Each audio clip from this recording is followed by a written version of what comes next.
Donc là, je vais essayer de faire une vidéo assez rapide pour voir les valeurs gagnantes. Donc là, il y a écrit 26 mai, mais c'est aussi les valeurs du jour où on est le 27 mai, soir, après clôture, au moment où je fais la vidéo. Donc on a aussi des valeurs qui ont performé aujourd'hui. J'ai pas pu faire de vidéo hier, donc c'est un cumul. Et donc j'ai essayé de simplifier, parce qu'on avait sur le Nasdaq, après application des filtres, on cumulait sur les 2 journées, il y avait plus d'une trentaine de valeurs qui pouvaient être analysées et rentrer dans ce tableau, mais ça faisait un peu trop de données là, pour Gemini, donc j'ai préféré simplifier. Et du coup, ce qu'il en ressort, c'est que les gagnantes sur ces 2 journées sont notamment, je dis bien notamment parce qu'il y en a eu plein d'autres, mais celle que j'ai préféré retenir, c'est AST Space Mobile, AEHR Test System, Vicor Corp. C'est la première fois que je la vois, alors que les deux premières, bon, Space Mobile, on en a parlé, j'en ai parlé il y a très récemment, je sais pas si c'était dans la dernière vidéo. Iron, un peu plus bas, c'est une boîte aussi que j'avais déjà vue hors du cadre Ten Bagger. C'était plus euh, un peu quand même dans l'idée de trouver une boîte qui pouvait faire de la performance, mais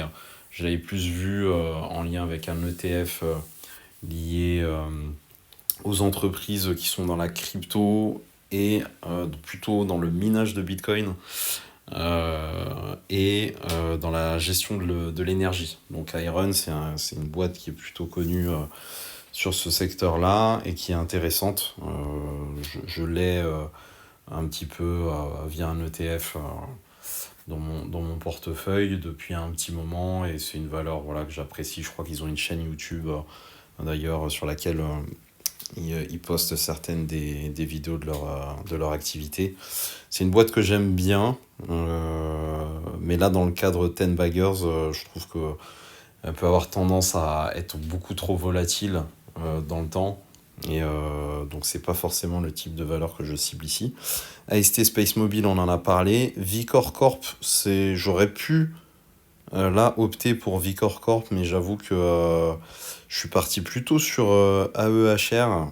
Alors le nom, comme ça, me parle, je l'avais déjà vu, je crois que je l'ai dans une watchlist. Donc j'ai voulu opter pour celle-ci, mais ACM Research, j'aurais pu ressortir, on aurait pu analyser aussi Iron ou TeraWolf. Il y a plein de boîtes là qui sont intéressantes. Si vous avez un peu de temps, n'hésitez pas à aller les voir, et puis pourquoi pas en parler en commentaire. Donc ce que j'ai fait, c'est que j'ai demandé en fait à Gemini de me faire une analyse un peu plus détaillée sur AEHR. J'ai pas eu le temps de vraiment de vérifier les données. Là, ce qu'il me dit, c'est que c'est une boîte qui conçoit et fabrique des équipements de test et de burn-in hautement spécialisés pour les semi-conducteurs. L'entreprise se distingue par sa technologie de test de wafer entiers en parallèle, particulièrement vitale pour le carbure de silicium, destiné aux véhicules électriques et plus précisément pour la photonique sur silicium, utilisé dans les data centers dans l'intelligence artificielle. Le modèle d'affaires est de type rasoir et lame, générant des revenus récurrents via la vente de consommables propriétaires. Ok. Je découvre aussi un peu en même temps. J'avoue qu'aujourd'hui, j'ai pas eu beaucoup de temps pour me pencher sur la partie l'analyse Ten Baggers, mais j'essaye quand même de faire la vidéo au moins pour partager les valeurs gagnantes et voir un peu ce qui se dit sur AEHR. L'action s'établit à 109,92 avec une hausse de 15,68. Je voudrais juste vérifier très rapidement qu'ils ne me disent pas de conneries sur ça. Ok, donc sur ça on est d'accord.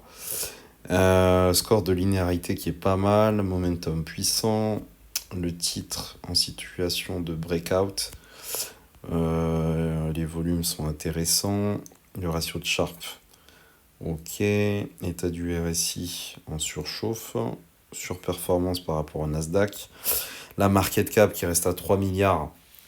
Donc pour un potentiel x10, je pense que dans le potentiel bagger, il le notera bien sur cette partie-là.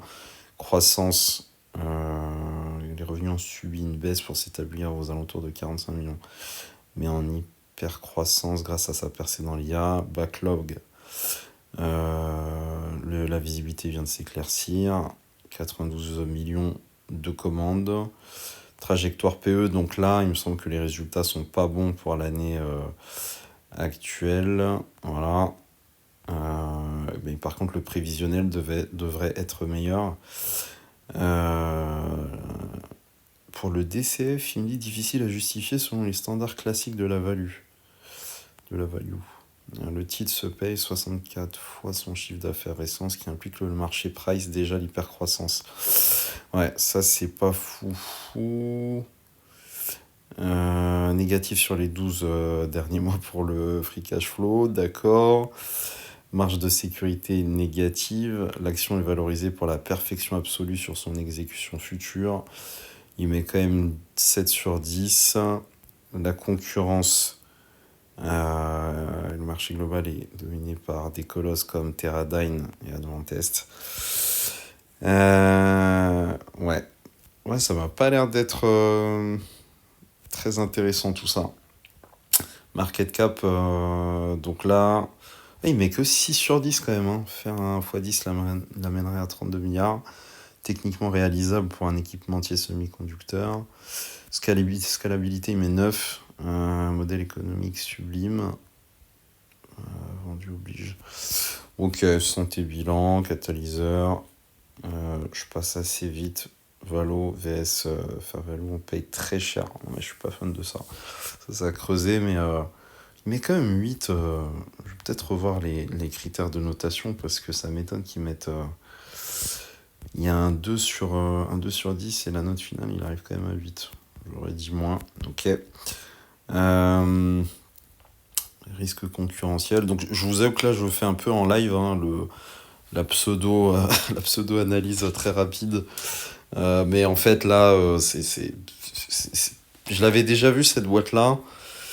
C'est pas ce qui me tente le plus. Là. Déjà en termes de modèle, en termes d'activité, j'avoue que je suis pas hyper fan.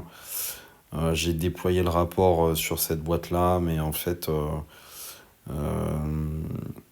sur les équipements de test, pourquoi pas. Mais justement, ça me fait le lien avec un autre point que je voulais voir, c'était simplement de revenir sur les activités des titres, des valeurs que j'ai actuellement en portefeuille. Alors, clairement, c'est que des valeurs liées à l'IA.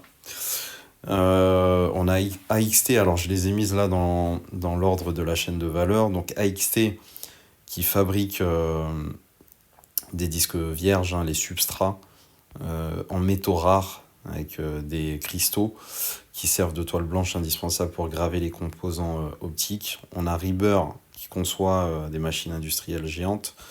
Fait un peu penser à SML, mais avec une autre manière de procéder, puisqu'il projette des atomes sur potentiellement les disques que conçoit AXT, de ce que je comprends de ces différentes activités. On a Applied qui crée des composants de connectivité, des petits boîtiers qui transforment l'électricité des puces dans les câbles, l'électricité qui passe dans les câbles en flash laser pour envoyer les données de l'IA. Everspin qui fabrique les puces de mémoire magnétique de niche ultra rapide et indestructible, qui stocke les données critiques sans jamais les perdre, même en cas de panne ou de radiation.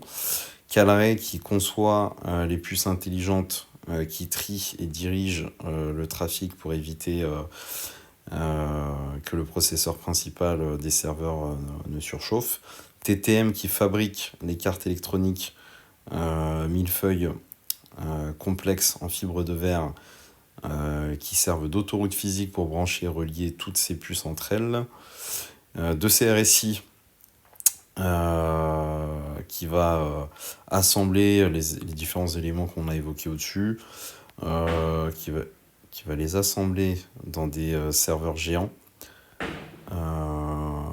et plonger dans un liquide refroidissant pour créer l'ordinateur IA final. Après Nebius, qui achète ses serveurs et infrastructures informatiques surpuissantes pour les installer dans des centres de données et les louer. Voilà, je m'arrête là pour aujourd'hui.